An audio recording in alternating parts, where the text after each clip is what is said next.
목사님 메시지 보면 되는데 그 메시지 녹취록을 보면 그 현장에서 어떤 걸 유 목사님이 강조하셨지 그거는 잘 모를 수 있거든요. 그래서 요거는 제가 메시지를 듣기에 요 부분은 유 목사님이 특별히 강조를 하셨습니다. 그래서 굵은 걸로 하고 그 다음에 정말 중요한 거는 밑에 밑줄을 그어놨습니다. 그래서 그 부분을 조금 심도 깊게 보시면 좋겠습니다. 27일부터 28일까지 렘넌트 대 리더 수련회로 우리가 인도를 받았습니다. 이번에 총 주제는 세계를 변화시키는 영적 작품이다 이렇게 주셨습니다. 제가 예전에는 수련회 가면 이 주제를 그냥 그런갑다 그랬는데 유 목사님이 주제를 주시는 이유가 있더라고요. 이 영적 작품이라는 걸 15개로 제시를 해 주셨어요. 강의 결론 끝에마다.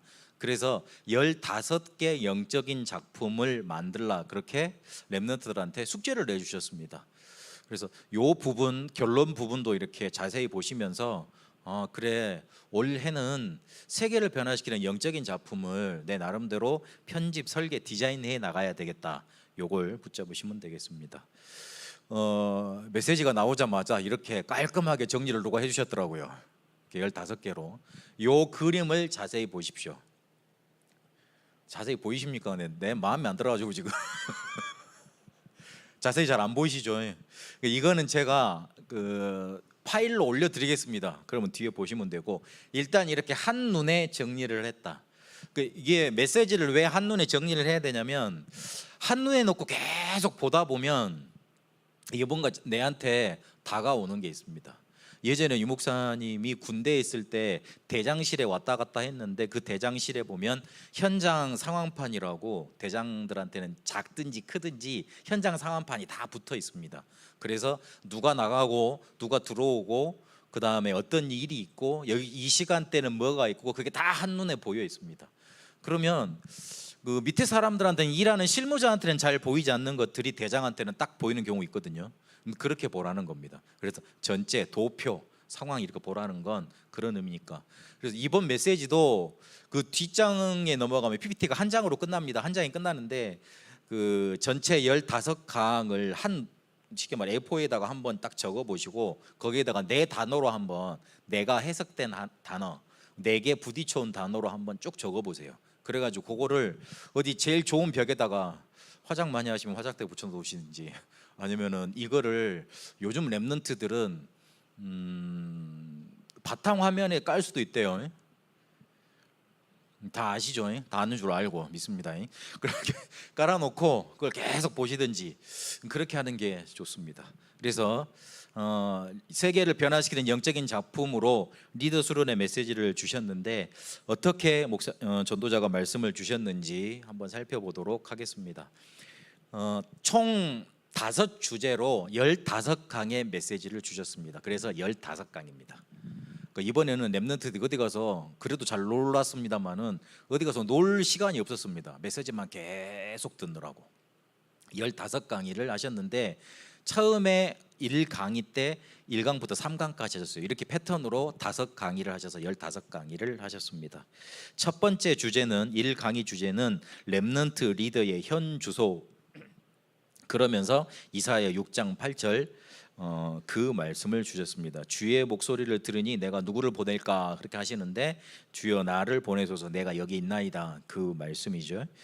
그러면서 1강을 말씀하시는데 나는 왜 잘 안 될까? 그러면서 나는 왜 응답이 없을까? 그것만 우리가 고민을 한다. 그런데 최고의 응답은 하나님의 자녀가 된 것이 최고의 응답이다. 그리고 모든 것을 수용하고 초월하는 것 자체가 응답이다. 그러면 속기 쉬운 환경이 우리 속에 과적을 포함해서 계속 올 수밖에 없는데 그것을 속지 않고 뛰어넘는 것이다. 우리는 응답을 이렇게 주셔서 저렇게 주셔서 하는데 요게 되어지는 것이 응답이다. 이것이 응답인데 이것을 붙잡고 있으면 여기에서 굉장한 것 나온다. 그 굉장한 것이 오늘 이사야에게 어떻게 임했냐? 하나님의 영광으로 이사야에게 임했다. 우리 랩런트들한테 하나님의 영광이 임해야 된다. 렘넌트 7명이 어떻게 응답받는가 봤더니 모든 현장과 일과 만남 자체가 응답이었다. 근데 문제는 안 좋은 곳 만나면 흔들려 버린다. 렘넌트 7명이 초반에는 흔들렸지만, 초반에는 안 좋은 것을 만났지만 그 속에서 하나님의 계획을 봤다. 아마 교회를 가고 현장을 가보면 틀리고 한심한 사람들이 많을 건데 대부분 거기서 사람들이 낙심하고 흔들려 버린다. 그런데 이 목사님은 본인이 이렇게 간증하시더라고요. 나는 오히려 거기서 큰 힘을 얻었다.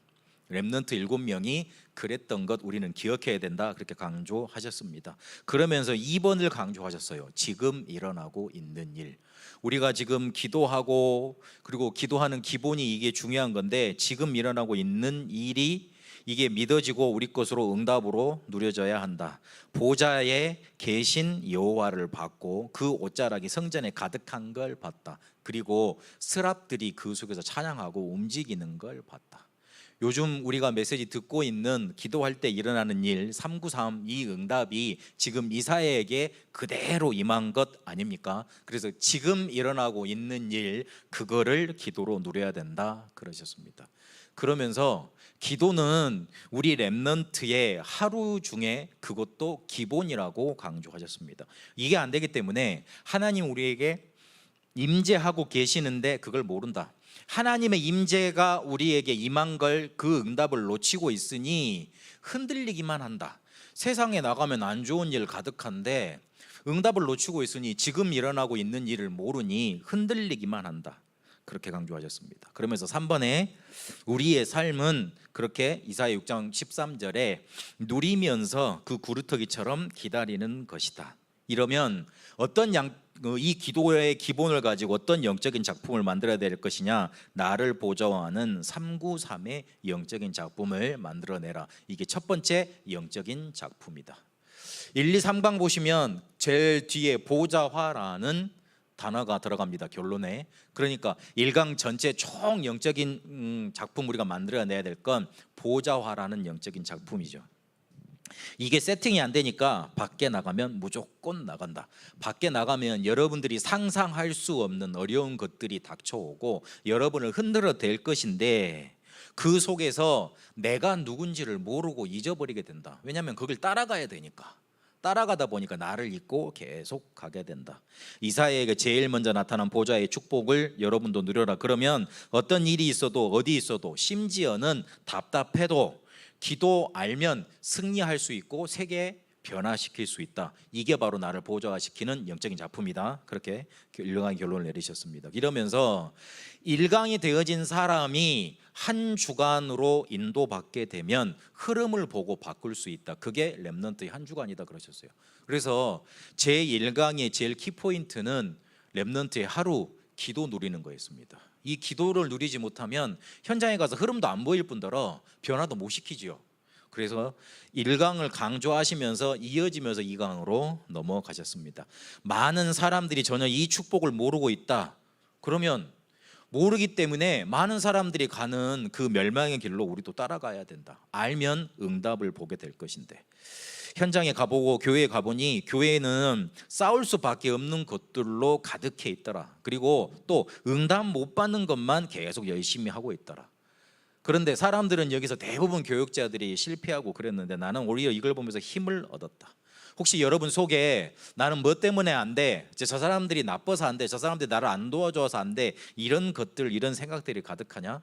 여러분이 사람을 수용 못한 결과고 초월 못한 결과다. 그래서 오히려 그런 안 되는 조건들이 보일 때 많은 사람을 수용하고 초월해라. 그렇게 마음 가지라. 그러시면서 말씀을 정리해 주셨어요. 2강의 본론 1번을 보십시오. 이러면 흐름이 정확히 보이게 된다. 기도가 정말로 1강이 되어지면 말씀, 기도, 전도, 복음 흐름이 제대로 보여지고 이사야 55장 8절에서 9절까지 있는 것처럼 하나님의 생각은 우리와 다르다는 것을 알게 된다. 만약 응답이 안 온다면 그거는 기다리라는 사인이다. 그리고 필요 없다는 거고 오히려 하나님은 더 좋은 것을 준비해 두셨다. 우리가 정말로 빨리 봐야 될 건 9가지 흐름이다. 특히 과거, 현재, 미래를 제대로 바라봐라. 이러면 우리에게 현실 뒤에 사실이 보이게 되고 사실 뒤에 진실이 있음을 알게 되고 제일 중요한 게 영적인 사실을 찾는 거다. 문제는 이걸 어떻게 보는 거다. 그러시면서 6장 3절에 그 스랍들이 말하는 말 있지 않습니까? 찬양하는 말, 거룩하다 거룩하다 거룩하다, 이 말씀을 강조하시면서 흐름을 어떻게 봐야 되는가 강조하셨습니다. 거룩하다는 말은 거룩할 성자 이걸 뜻하는데 그 말의 진짜 의미는 구별돼 있다는 뜻이다. 구별됐다는 말이 뭔가 특출나고 대단하고 그런 말이 아니라 세상과는 다르다는 뜻이다. 이러면서 하나님은 귀신 종교 잡신이 아니시다. 그래서 다르다. 그래서 우리 렘넌트들은 세상 사람들과 똑같이 생각하지 말고 세상 사람들이 가는 길로 가지 마라. 그게 다르다는 진짜 의미다. 이 다르다는 말을 표현하시기 위해서 이사야 43장 1절에 너를 지명하여 불렀다고 말하고 있다. 아마 여러분들이 밖에 나가면 제일 크게 다가오는 것들이 하나님을 못 믿도록, 네가 하나님 믿어도 별로 소용없다고, 너는 우리와 같은 존재라고 아마 몰아붙이고 그런 일들을 많이 갖다 줄 거다. 그런데 그때 기억해라, 응답 오면 다 바꿀 수 있고 여러분은 그 응답 받을 수 있는 다른 사람들이다. 요셉이 응답을 받았는데 왕이 따라와야만 했다. 여러분은 바로 그런 응답을 가진 사람들이다. 그렇게 강조하셨습니다.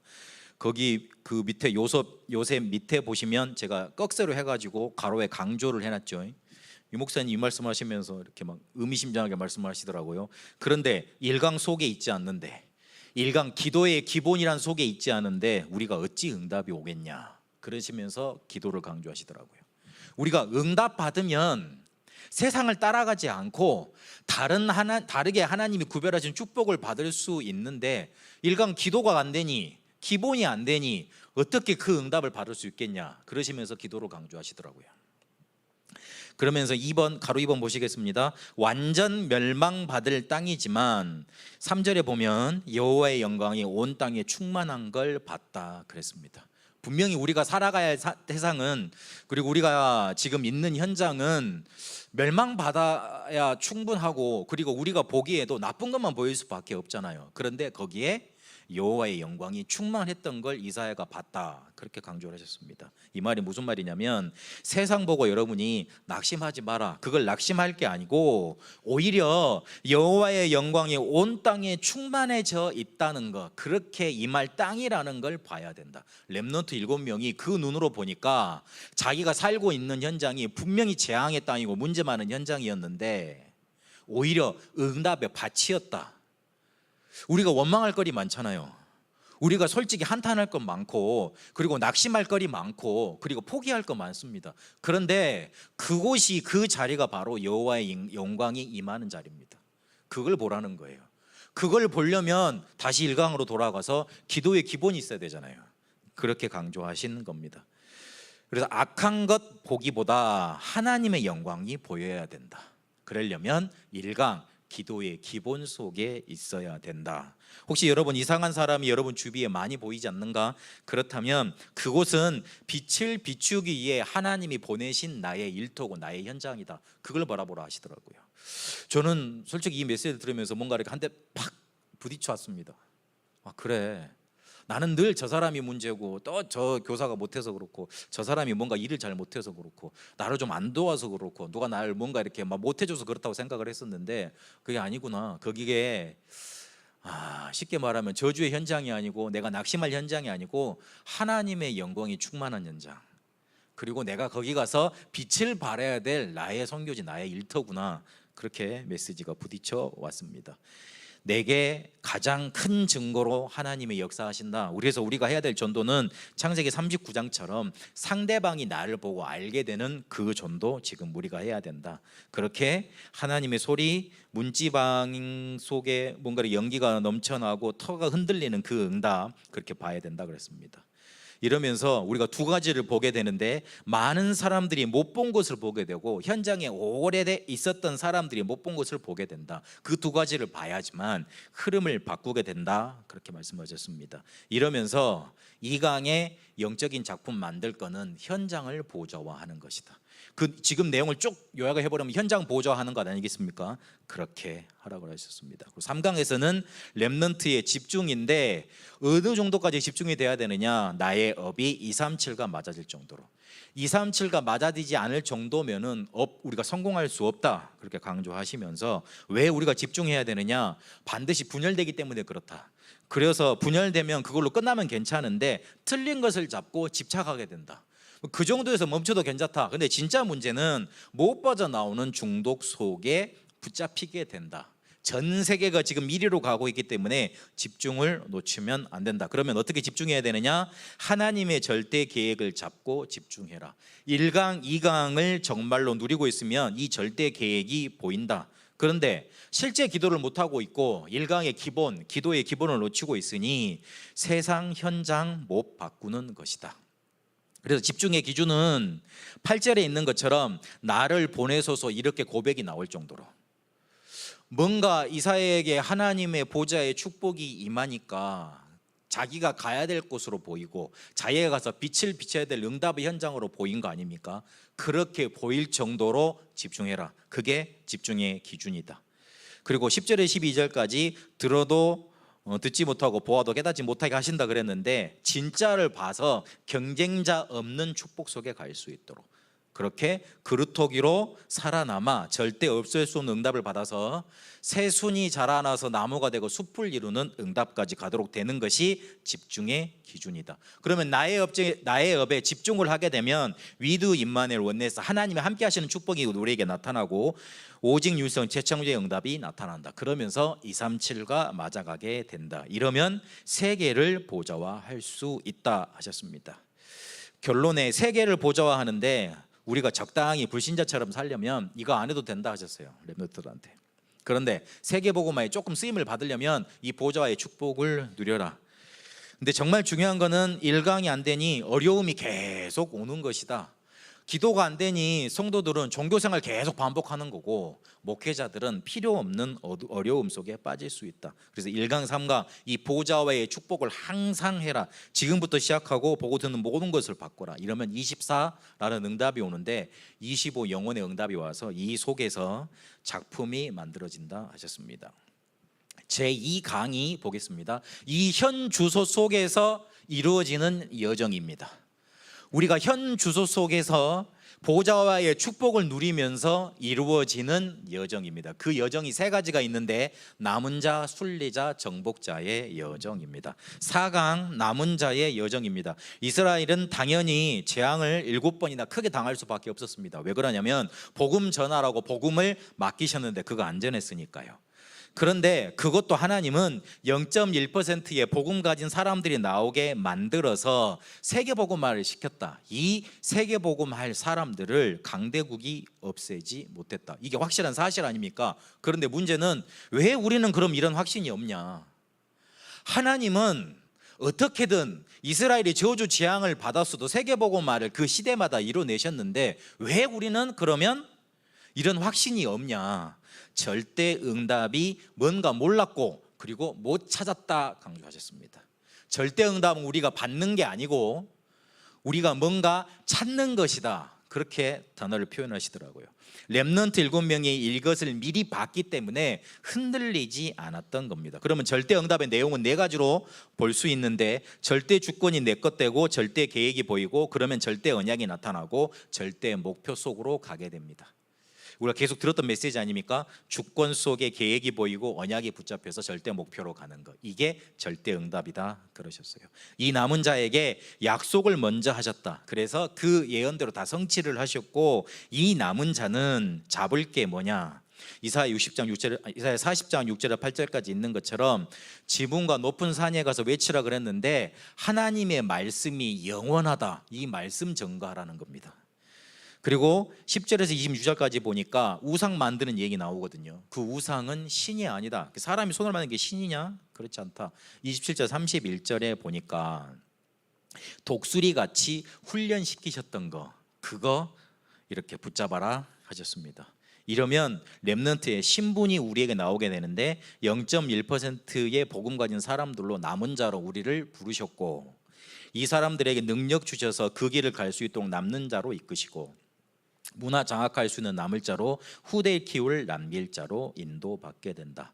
여러분들은 이 남은 자라는 여정을 편집, 설계, 디자인을 계속해 나가라. 이게 여러분이 해야 될 영적인 작품이다. 편집, 설계, 디자인을 계속해 나가는 거, 이게 영적인 작품이다. 이러면 순례자의 여정을 또한 가게 되는데 41장 19절에서 21절까지 말씀으로 우리에게 주셨습니다. 로마 멸망 이후에 전 세계로 복음 전한 사람을 흩으셨다. 그래서 속지 말아야 될 것, 주의할 게 있다. 그게 뭐냐면 나의 상황, 현장 상황, 많은 사람들의 소리다. 이것에 속지 마라. 구약시대 순례자의 길을 갔던 렘넌트들이 이게 상관이 없었다. 근데 우리는 지금 상관이 있지 않느냐. 이게 상관이 없어야 된다. 미리 알고 바벨론으로 끌렸던 렘넌트들도 이게 상관이 없었다. 그러니까 죽음을 담보로 그리 아니하실지라도 그렇게 고백했던 거 아니냐. 이러려면 본론의 첫 번째 초월적 기도를 여러분은 배워야 된다. 그 초월적 기도란 나와 우주와 보좌가 하나 되는 기도. 기도는 시 공간을 초월할 수 있기 때문에 힘든 순례자들이 이 초월적 기도를 누리면서 행복한 길을 갔다. 그때 나온 게 호흡 기도다. 여러분이 그 기도를 좀 배워라. 그래서 초월적 기도를 해야지만 순례자의 길을 충분히 갈 수 있다. 그리고 순례자가 해야 될 기도는 시공간 237을 누리는 시공간 237 누리는 기도를 계속하는 것이다. 이게 순례자가 해야 될 기도다. 그리고 순례자의 길은 동료들과 함께도 가지만 혼자 가는 길이고, 혼자 가는 것 같지만 하나님과 함께 가는 길이다. 진짜 중요한 건 기도에 힘이 있어야지만 순례자의 길을 갈 수 있게 된다. 혹시 여러분 교회 문제 있을지도 모르겠다. 그리고 곳곳에서 교회 문제가 들려온다. 그러나 그 교회 문제를 통해서 하나님은 교회를 바르게 세우고 하나님의 일을 이루고 계신다. 여러분들은, 우리 렘넌트들은 미디어 가지고 237 작품을 만들면서 순례자의 길을 가라 하셨어요. 그리고 6강에 보면 정복자입니다. 교회를 계속 핍박을 해왔고 그렇게 당해왔습니다. 왜 그러냐면 교인들이 아무것도 아닌 것처럼 보였기 때문에. 그런데 거기에 하나님은 세계 복음화의 방법이 있으셨던 겁니다.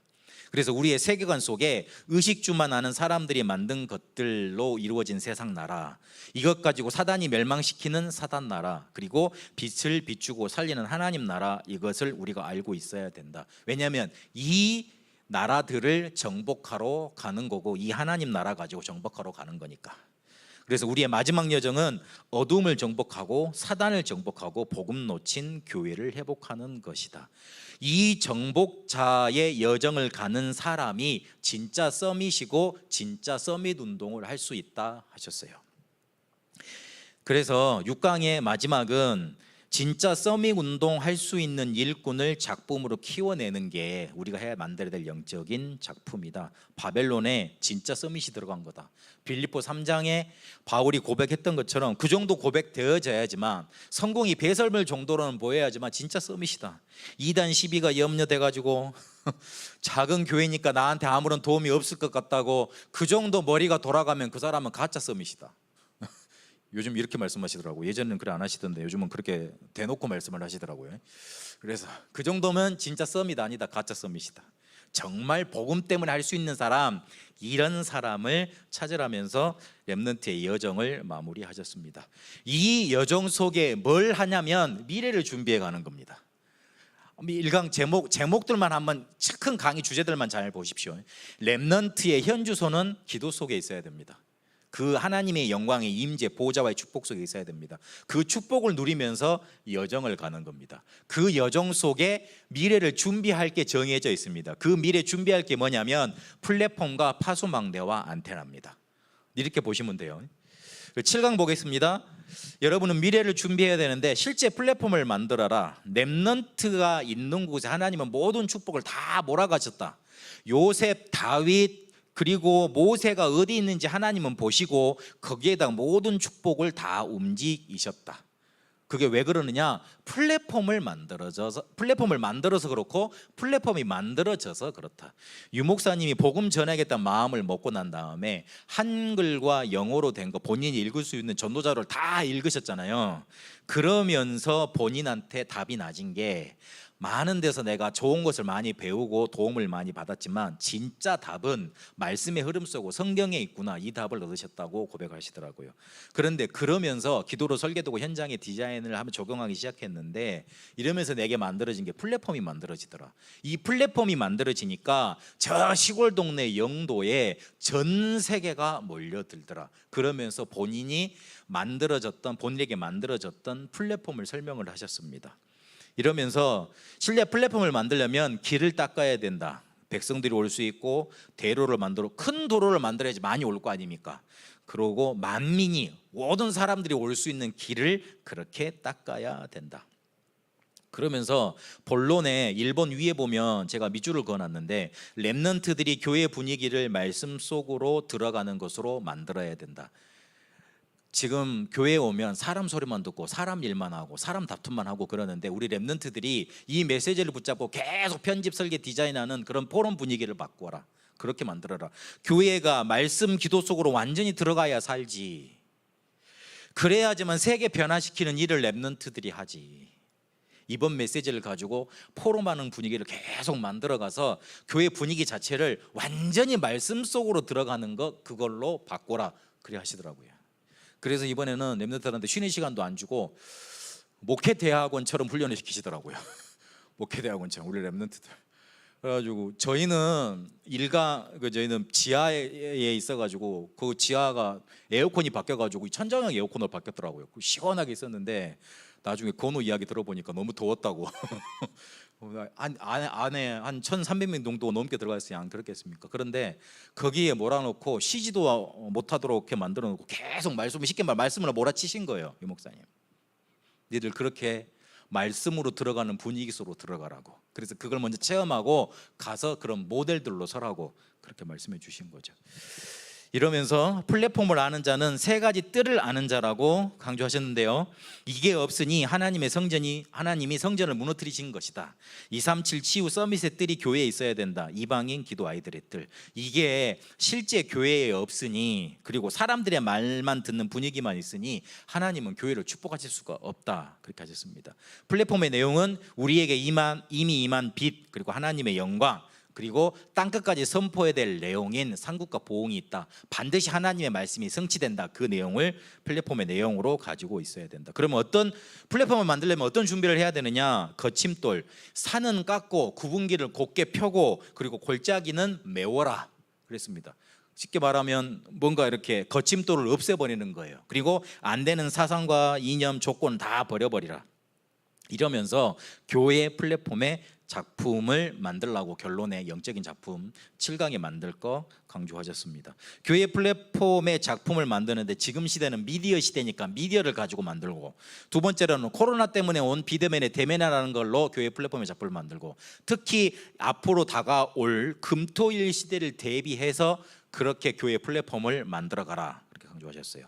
8강에 이어져서 파수망대를 만들라 하셨는데, 파수꾼이 되라고 강조하지 않고 되라고 말씀하셔놓고 뒤에 파수꾼이다라고 이렇게 다시 말씀을 끌어가시더라고요. 제가 잘 들었는지는 모르겠는데 유 목사님 항상 그렇잖아요.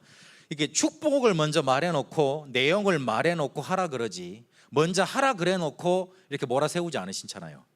당신들은 이런 축복을 가진 사람들이야, 이런 정체성을 가진 사람들이야, 우리 렘넌트들은 이런 응답을 받은 사람들이야, 기도회에는 이런 축복이 있어, 이걸 먼저 잔뜩 말해놓고 요거를 이렇게 할 수 있도록 쉽게 말하면 구체적인 실현 방안을 말씀으로 구체적으로 주시잖아요. 이때도 이러시더라고요.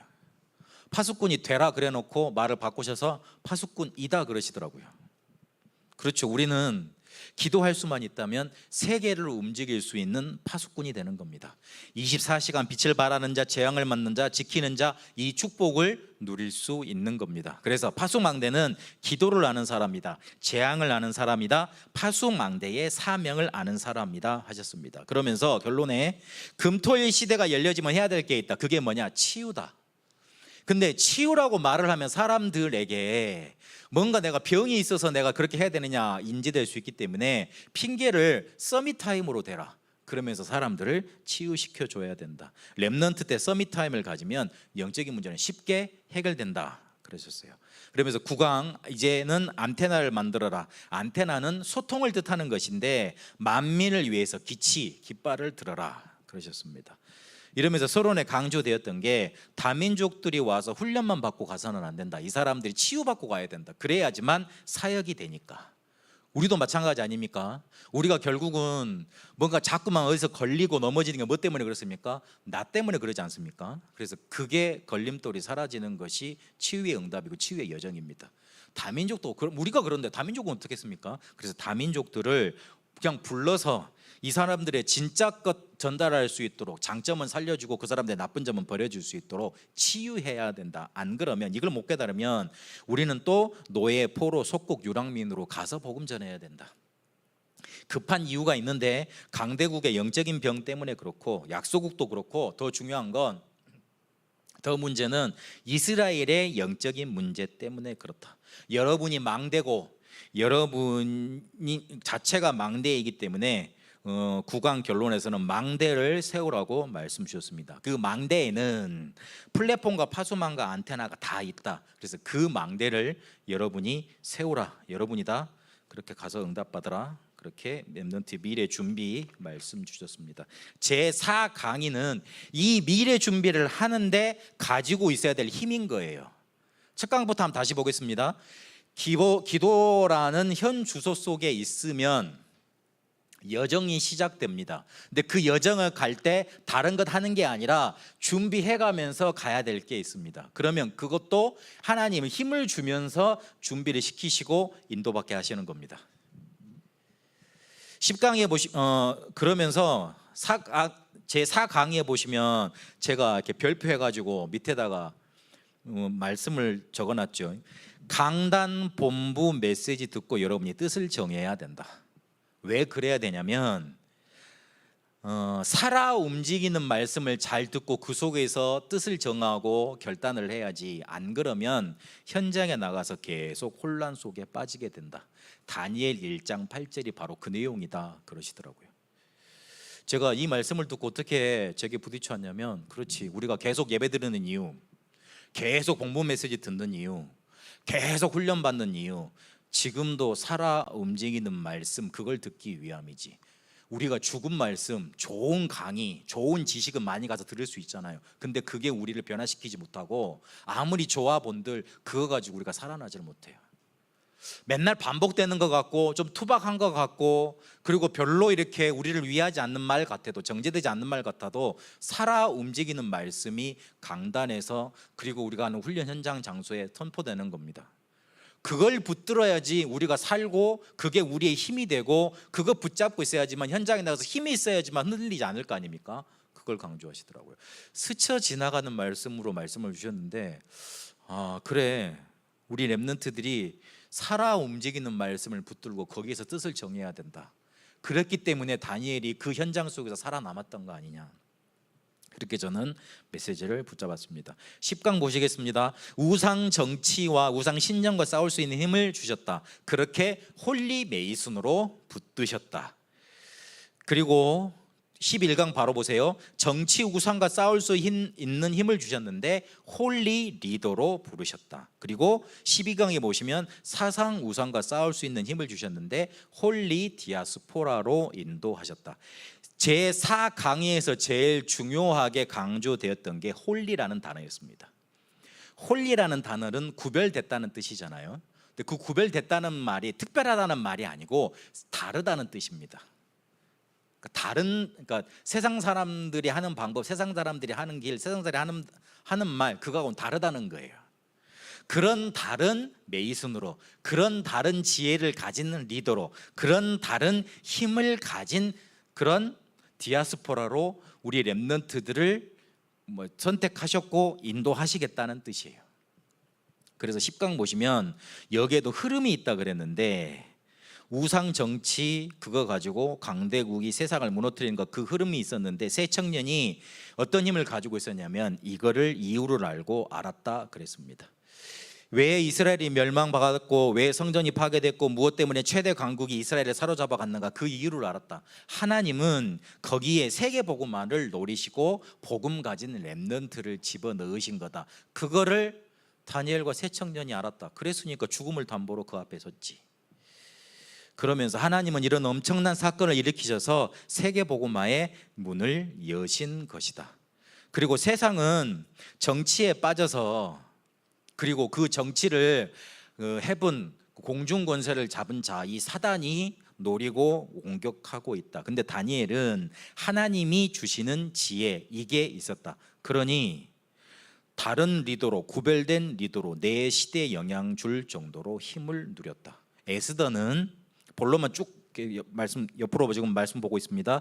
에스더는 유대인임을 말하지 않다가 필요할 때 가서 유대인임을 밝히고 자기 백성을 구해냈다. 하나님이 필요로 하실 때 준비되어 있다가 쓰임받는 자가 진짜 서밋이고 렘넌트인 거다. 그러면서 불임절이라는 역사 기록을 남기게 됐다 그러셨습니다. 이러면서 결론 세 가지를 한꺼번에 말씀을 하셨어요. 지금 3단체가 엑소시스트 전략을 쓰고 있다. 무당 전략, 귀신 들리는 전략, 그런 걸 쓰고 있다. 지금 무속인과 연예인들이 끼가 같다. 특출한 끼가 있다. 그래서 우리 렘넌트들 중에 그 특출한 끼를 가지고 있는 사람들을 미리 지금 키워내야 된다. 그래서 미리 그 사람들을 살릴 수 있도록 준비를 해 나가라. 우리 목사님들은 그런 준비를 해라. 그렇게 메시지를 던져주셨고요. 그 밑에 제가 밑줄을 그어놨는데, 그런데 아무리 그 사람들이 그래도 우리가 성령 충만하면 이거 이길 수 있는 거 아니냐. 그런데 다른 것으로 충만하니까 성령 충만이 안 되는 거다. 성령 충만 달라고 기도하면 되는데 자꾸 다른 거 기도하니까 그게 안 되는 것 아니냐. 그래서 우리는 충분히 엑소시스트 전략을 이길 수 있는데, 성령 충만 바를 수 있는데 다른 거 충만한 거 그거 빨리 버려버리라. 그리고 정치를 살리기 위해서 우리가 엘리트 전략을 써야 된다. 유명 선수와 가수들을 이미 지금 찾아가고 있다. 이걸 빨리 좀 만들어라. 그리고 패션 뷰티 전략 그거 만들어야 된다. 이러시면서 또 강조했던 게, 우리 안에서 이게 미리 모여져야 된다. 안 그러면 지금 애들이 다른 것 각인돼서 세상을 나간다. 그러면 그래버리면, 다른 것 각인돼서 세상을 나가버리면 우리가 사용할 수 있고 세계복음화에 사용할 수 있는 그런 사람들은 못 만드는 거다. 그럼 필요 없는 사람들이 돼버린다. 세상에서는 돈을 잘 벌 수 있어도 우리가 사용할 수 있는 전도에 필요한 사람들은 안 되는 거다. 그래서 미리 패션과 뷰티 쪽에 있는 아이들, 렘넌트를 미리 길러내라 그러셨습니다. 이러면서 밑에 제가 밑줄로 강조해뒀던 거는 또 말씀을 드렸습니다. 조금만 언약 잡으면 24 되니까 그 속에서 25 영혼이라는 작품이 나오니까 그걸 붙잡으라고 하고 하셨고요. 또 홀이라는 단어를 이 4강의에서 계속 강조하셨습니다. 여러분은 다르다는 거예요. 다른 힘을 하나님이 주셨고, 다른 지혜를 예비해 두셨고, 다른 작품을 만들도록 그 분깃을 예비해 두셨다는 겁니다. 이러면서 마지막 5강입니다. 마지막 강입니다. 이러면 이 힘을 가지고 이제는 마지막 사명을 감당하라는 겁니다. 기도라는 현 주제 속에서, 현 주소 속에 있으면 여정이 시작되는데, 앞으로 해야 될, 미래에 준비해야 될 이 세 가지 플랫폼 파수망대 안테나에 준비를 하게 됩니다. 그럼 이걸 할 수 있도록 하나님이 또한 힘 주시고, 이 힘을 통해서 마지막으로 감당해야 될 사명이 있는 겁니다. 그게 바로 렘넌트의 선교운동, 전도운동, 미래 중직자 준비입니다. 선교운동을 말씀하시면서 우리 선교사로 나갈 렘넌트들은, 그리고 모든 렘넌트들은 어느 하나는 능통하게 해라. 사람들의 감정, 그 나라 사람들의 감정을 뒤흔들 수 있어야지 복음 전할 수 있을 거 아니냐 그랬고, 그러면서 현지 렘넌트들 TCKL과 조인해야 된다 그러셨어요. 이래야지만 시대 살리는 237이 될 수 있고, 그게 바로 플랫폼이 된다. 5천 종족을 모르면 세 가지를 없애지 못했는데 노예 포로 속국 제도를 없애지 못한다. 이것을 제대로 하는 것이 파수망대고, 이것을 통해서 세 가지 서밋이 되게 된다. 이것을 보고 진정한 소통인 안테나라고 한다. 이 선교운동을 제대로 하기 위해서 정말 먼저 알아야 될 게 전도운동이다. 전도에는 반드시 컨셉, 콘텐츠, 시스템이 있는데, 컨셉은 12지파와 사도, 그리고 70장로와 제자 이거를 말했던 거 그게 컨셉으로 우리 속에 가지고 있어야 된다.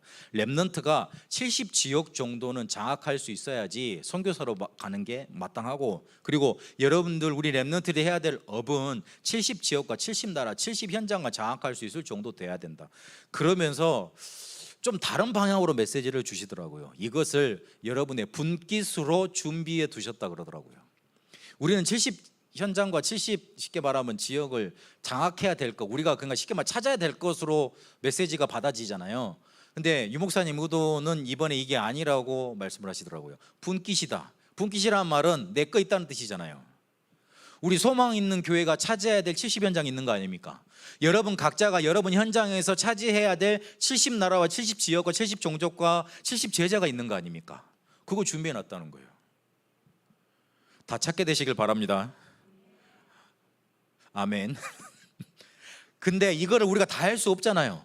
그래서 여기에 제자 서면 빨리 다른 데로 가라. 그거 계속 유 목사님 초창부터 계속 강조하시는 거 아닙니까? 그래서 우리에게 맡겨진 거 있다. 우리가 남들만 보고 부러워할 게 아니고, 큰 교회만 다른 교회만 보고 아이고 저 교회 전도운동 잘하네 그것만 바라볼 게 아니고, 우리에게 맡기신 게 있다. 소망 있는 교회, 그리고 나한테 맡기신 게 있습니다. 그걸 찾으라는 겁니다. 그게 컨셉입니다. 그걸 붙잡아야 됩니다. 이러면 콘텐츠는 7대 여정, 성경을 통해서 우리에게 주신, 전도자를 통해서 주신 그 7대 여정, 성삼위 하나님이 우리 함께 하신 것부터 해서 교회 예배 기도까지 가는, 그리고 시스템은 다락방에 나온 20가지 전도 전략, 그거 알면 선교 가능하다 그러셨어요.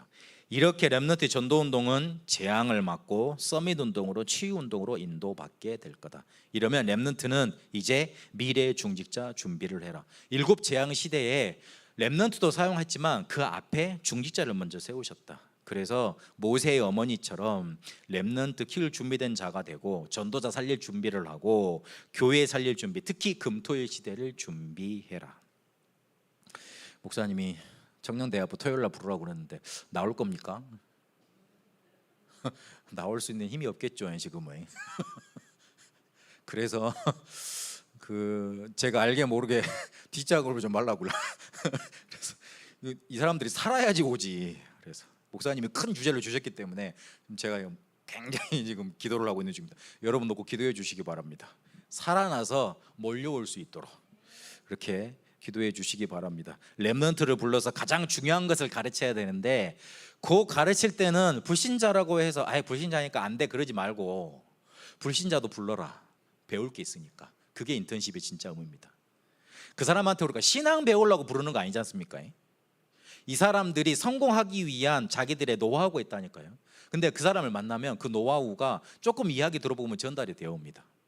그래서 돈을 잘 벌고 싶으면 돈 잘 버는 사람 가서 만나보라 그러잖아요. 그러는 것처럼 그렇게 말씀을 주셨습니다. 이러면서 결론도 마찬가지로 세 결론을 한꺼번에 말씀하셨어요.